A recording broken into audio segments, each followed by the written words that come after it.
Good morning, all. Welcome back to Sew Granny Sew. I was going through my sewing room trying to organize a little bit, and I come across this panel, and I got it all ironed or kind of pre-ironed because there's still quite a bit of wrinkles in it, but I got it all ironed up. I have been on the search for a pattern for a memory bear that I could use, and I haven't found no real good ones. But if you look at this little bear, his nose is a lot better than the other one I had.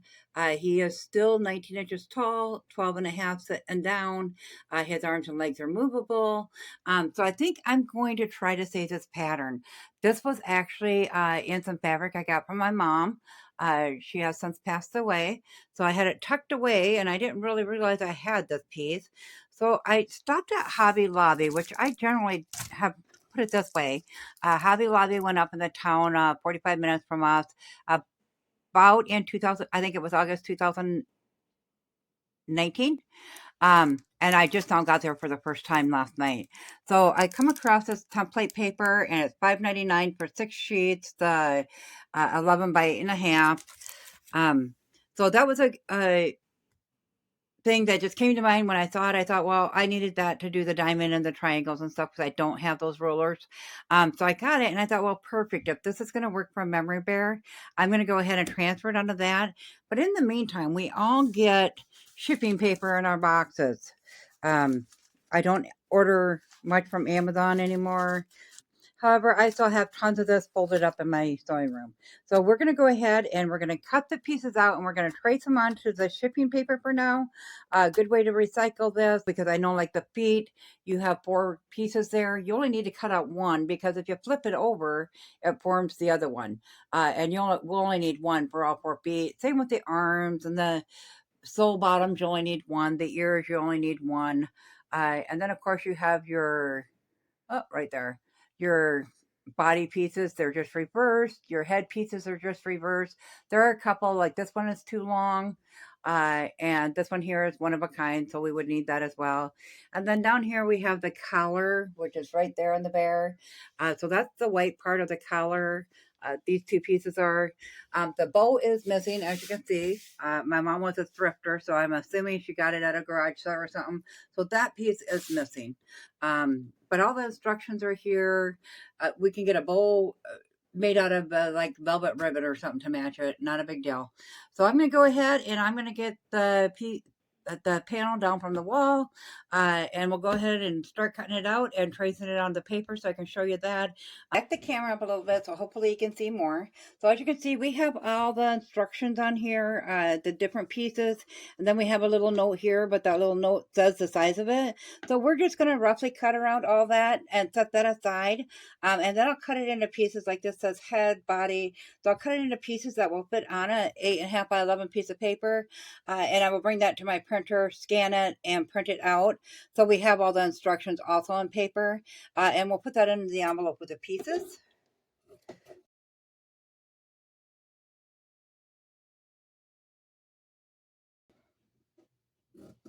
It is chilly today, so for today I have the robe on.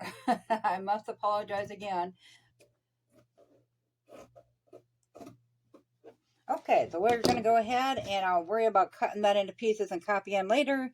In the meantime, we will just put it all together, fold it up and set it aside. Luckily, the only stains that I found on the whole thing were on the instructions, so that's good. Okay, and then we want the picture of the bear, which we will also copy, and we will tape that to the front of the manila envelope. And a bonus to that is we could always use that. There's a good 1/4 inch on it on all sides.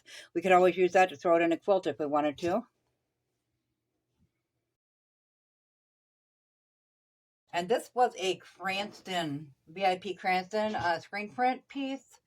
I'm not sure the age on it. It does not say.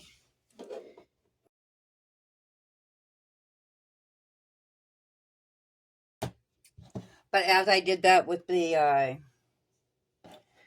apron, if you remember, I said we could have just laid in the apron video. I said we could have just laid that down to get our next apron. You can do the same with these. If you don't want to go through the whole saving the pattern for later use, you could actually just lay that down onto another piece of fabric and cut around it. But like I said, I really want that pattern, and I cannot find one that I'm happy with for that purpose. So we're going to go ahead and make the pattern just on the shipping paper for now, and then we'll sew this together and see if I like it as much sewn together as I do by looking at it on here. I am very happy with the shape of his nose, and that was one of my big problems with the one I made and also others that I've seen. And it does give a little spot right up here where it says the notions you need. So I'm going to go ahead and snip that out so we can also put that with the other stuff and make a copy of that. And I'm keeping all the little notations on each piece with that piece so we can be sure to copy that onto the pattern piece. What I like about this is oftentimes you'll find these old panels and stuff, teddy bears, vests, stuff like that, out at garage sales or thrift stores or whatever. So it doesn't mean you have to use the fabric that comes with it. You don't have to sew this together. But save the pattern, look at it and see if you can, because you often get them for less than $1. And a panel, of course, we know is anywhere from like $10 to $15 a piece. Okay, so we have all of our pieces pre-cut out. I'm going to go ahead and get the shipping paper laid out so we can start working on these. So I will bring you back. When I went to lay this out, I noticed, all shipping paper has tear lines, or most of it. So I did notice a tear line here. So we're going to go ahead and take that off. That way we ain't going to trace a pattern on that, only for it to rip in half later. I have two pieces here, and this is the left arm, and this is the right arm. So they're all basically the same. So if you put them on top of each other and folded them in half, they're all shaped the same way. So we only need one of these. So I'm just going to cut one in half and get one piece here. And instead of tracing around that, I'm going to go ahead and I'm going to pin that right on that paper. I guess there's a cut line or a tear line on every single one. So I'm going to avoid the fold. That way I don't got to contend with that on the pattern. And we're just going to sew, or I'm sorry, we're just going to pin that into place. So use the sewing. I'm going to pin it at both ends and then once on each side on the middle. They attach, so when we cut it out, we're just going to cut around the sleeve open for turning with these two dots here. So we can make note of that once we get it cut out. So I'm just going to rough cut it out for now so we can get rid of that excess paper. Excuse me, I have to sit down here. I have a problem standing. Okay, so when we go to cut this out, we're just going to cut around it. Now, this already has a seam allowance in it, and it gives in the instructions it's going to be a 1/2 inch seam allowance around it. So I am just going to go right along there. So we know that we're right on target. However, when we get to there, I am going to cut out and leave that so we can mark those spots. We can always trim that up later. Then we'll go back in.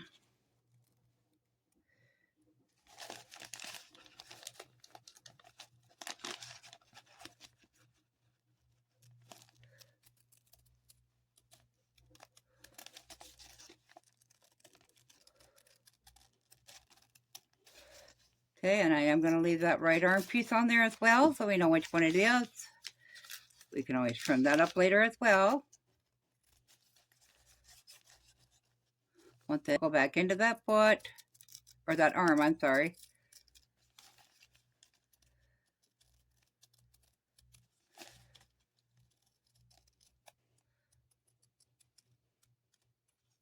Okay, so now we have all the pieces there. And I am just going to lay that down. Have our pieces, and I am going to go ahead and draw my dots. Make sure you can see that. There's a dot right there and a dot right there. We want to make sure we transfer that onto the pattern right where it is. This one doesn't have to be exact because this is just a sewing line, sew to here type thing. And then up there it's just saying it's right arm, so we'll make sure to note on here, right arm.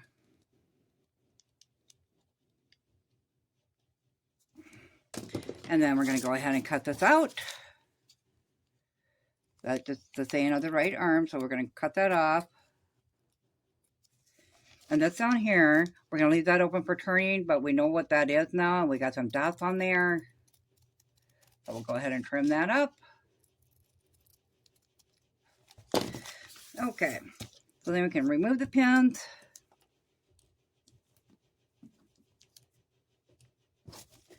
Set that aside. I'm going to put the right arm up there so I know that it's still the right arm, even when we cut it all out. Okay, so now we have our 2 dots here, and I'm just going to draw inside, leave open for turning, and make that note. Okay, so these are our 4 pieces. So we have right arm is on this one, left arm is on this one. Both need a side of this. So we need to cut 2 this side up and see back, because then we need cut 2 this side up.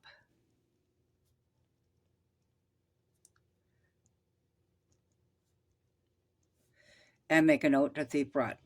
That way, no matter what side you pull it out of the envelope on, you have the directions are on there basically. So on these, when it's turned this way, we're just going to line this up with this one.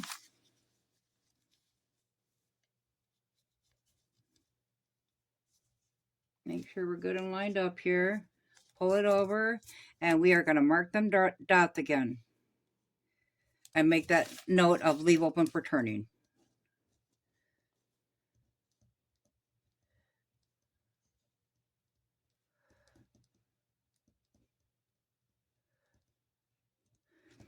Okay, so we got 2 this way, 2 that way.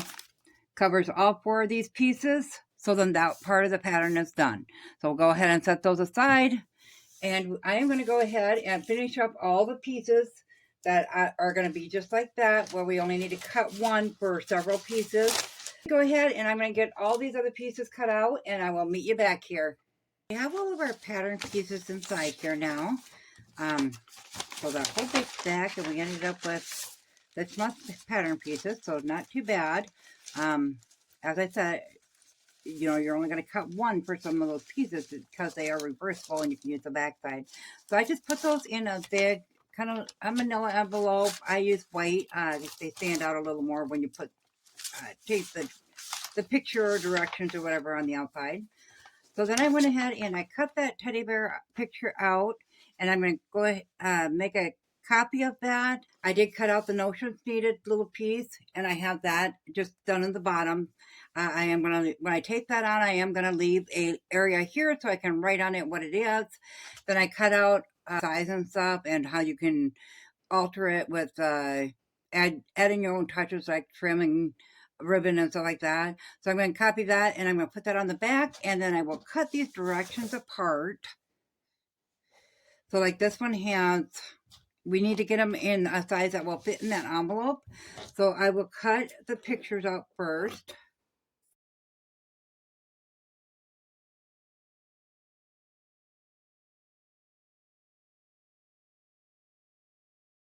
Pages, so we can photocopy those as well, staple that together, fold that up, and put that in with the pattern pieces. Once we get it all done, copied, and taped, these pieces taped on and these stapled together, put inside, then our envelope will be ready. We can just put that up with our pattern. So just a quick way to show you that, I mean, like I said, I have 27 grandkids. If I had to make them all a teddy bear as a gift, they don't have 27 different prints. And some families have five of the kids are in the same family. So if they don't make at least 5, I'm always stuck. I can't do that one, or I have to find a way. Patterns I bought I wasn't happy with, so this was a good way to get one that appeals to me. We are going to be doing a video next on getting this cut out and sewn together and stuff so we can see what the finished product looks like after going through all the hassle of the pattern, but we needed to do it before we sewed them. In my case, you know, if it was, say I just went out and bought a panel just so I could get the pattern from it, I wouldn't do that. I'd search for the pattern because most often you're like, this is just a Christmas fabric. You can't use that any other time of the year. So, and I want it for other things, but people would be bringing their own fabric for a memory bear, which would be what I would use this for. So I would prefer to have the pattern. So if you're going out and you're buying a panel for a vest or something, you might have your own reason. Sometimes I just feel like, especially if it's old and you bought it used or whatever, I don't feel bad about taking it. Otherwise, I would totally support the designers and the makers of it by buying more than one. But in this case, I can't. They're hard to come by, and everybody searches for that perfect memory bear pattern. So that even the patterns are hard to come by. And as always, guys, if you found this video useful, go ahead and give it a big thumbs up. It really helps our channel grow. If you haven't subscribed yet, go ahead and hit that subscribe button because we'd love to have you here at Sew Granny Sew. Thanks all. Have a good day. Bye.